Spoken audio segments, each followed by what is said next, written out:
Hey mga brods, may balita nga po tayo dito sa SMB dahil yun nga kamakailan lang kahapon lang mga kabrods na balita natin si C-Stand ay umungol nga na babalik ito ng Barangay Nebra San Miguel. Pero alam nyo ba mga kabrods?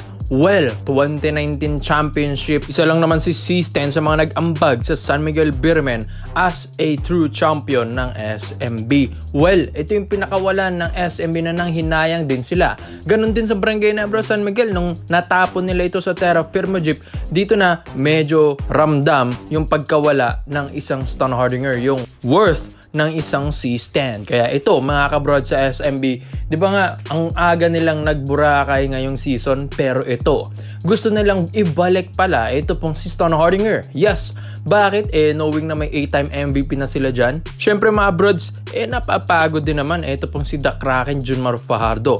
Sabi nga niya nung nandyan si C-Stand sa SMB, talagang medyo limitado lang yung trabaho dito ni Junmar. Kaya 'di ba, nung 2019 nanalo ng BPC Award or Best Player of the Conference, ito pong si Stone Hardinger. Hindi nga yun nakuha neto po ni Mr. Junmar Fajardo dahil ito pong si C-Stand ang isa talaga sa mga punot dulong tumutulong sa SMB sa big man position. Kaya nga ito pong SMB knowing na babawi next season, kaya ito ang dami nilang gagawin dito sa lineup nila. Mapa point guard position, mapa shooting guard, forward to center mga kabrods.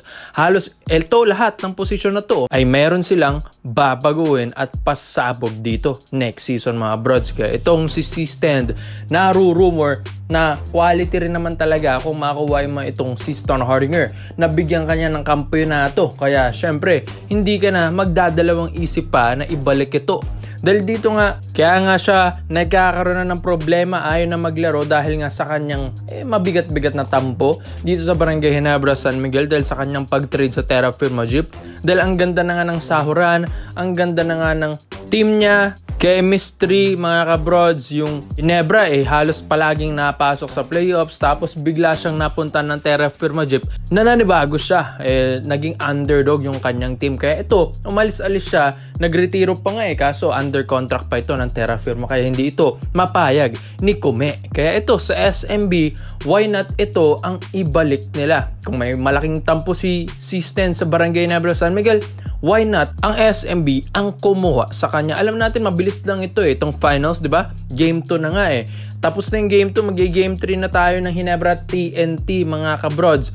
And ilang tulog lang, magkakaroon ng rookie draft, tapos all Filipino na. Kaya ito pong SMB, gusto na rin nilang bilisan ito pong transaction nila dito kay Stone Hardinger. Pero ito ay rumors and reports pa lang mga kabrods dahil alam din naman natin ng SMB, pag ito ay gugustuhin talaga yung player, ay talagang makukuha nila. At ito pong SMB, alam din natin na kapag inoferan nila ito pong si Stone Hardinger, ay syempre mga kabrods, tataasan talaga nila yung offer. Maski nga MPBL, inoferan na si C-Stand ng 1.2 million pesos a month pero hindi naman niya pinatos yun. Bakit? Malay natin, baka mas gusto niya talaga sa PBA maglaro mga kabrods. Naghihintay lang ito ng maayos na offer. Siyempre, sa tagal-tagal na niyang naghihintay sa offer ng Ginebra, parang wala nga rin daw talaga mga kabrods Why not ang SMB ang manguna dito? Dahil siyempre, win-win situation naman ito.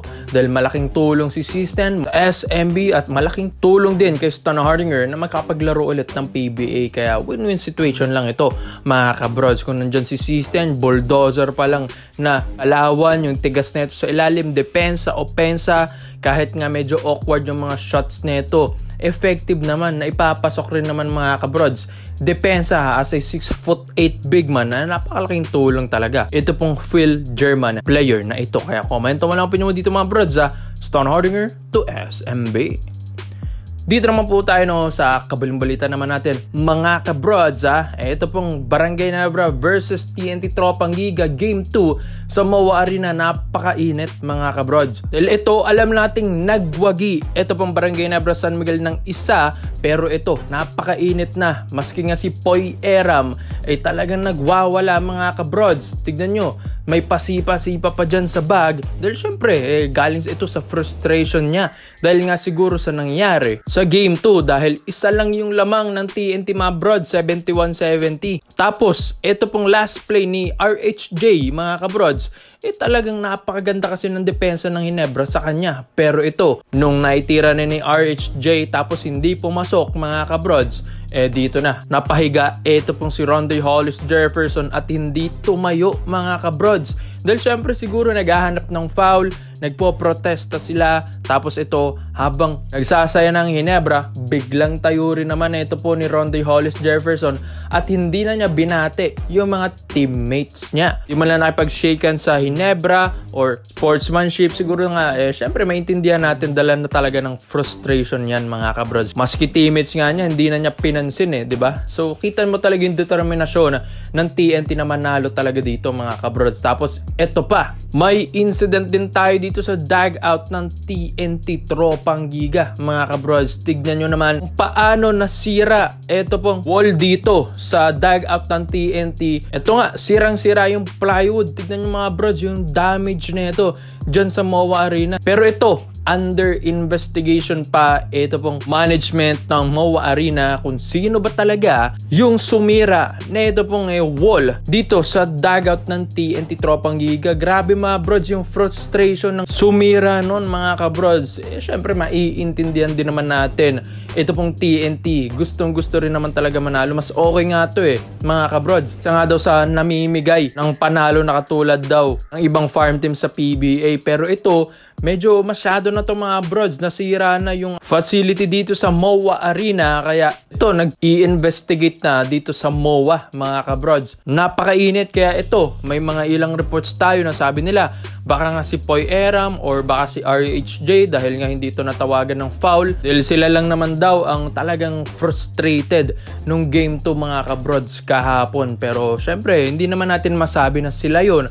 Malay nyo, di pala players, ba coaching staff or guests mga kabrods. Pero ito sa dugout kasi mismo na ng TNT, sabi nga nila baka daw si Poy Eram. Pero hindi pa natin masabi mga brods, lalabas pa ang investigation dito. At syempre, ipapatong sa kanya yung mga penalties na nagawa niya dito sa facility ng MOA Arena. And syempre, iimbestigan din ito ni Kume Willie Marshall. So sayang mga kabrods, a win is a win dapat tinanggap na lang ito ng TNT at bumawi sa Game 3. Dahil kahit sirain pa niyan, kahit ma-frustrate pa sila dyan, hindi naman na nila mababawi yung panalo ng Ginebra sa Game 2 mga kabrods. Tignan nyo rin kasi yung Ginebra, napakaganda ng depensa kay RHJ. Talagang nalimitahan lang nila sa 25 points. Tapos si Brownlee naman ang naka 35 points mga kabrods, yung best player ng Ginebra. So di ba bilog lang ang bola mga kabrods, yung Ginebra nga natalo, hindi naman sila ganito ka-frustrated nung Game 1, di ba? So kailangan tanggapin mo rin yung pagkatalo mo. Pero itong nagawa nga ng TNT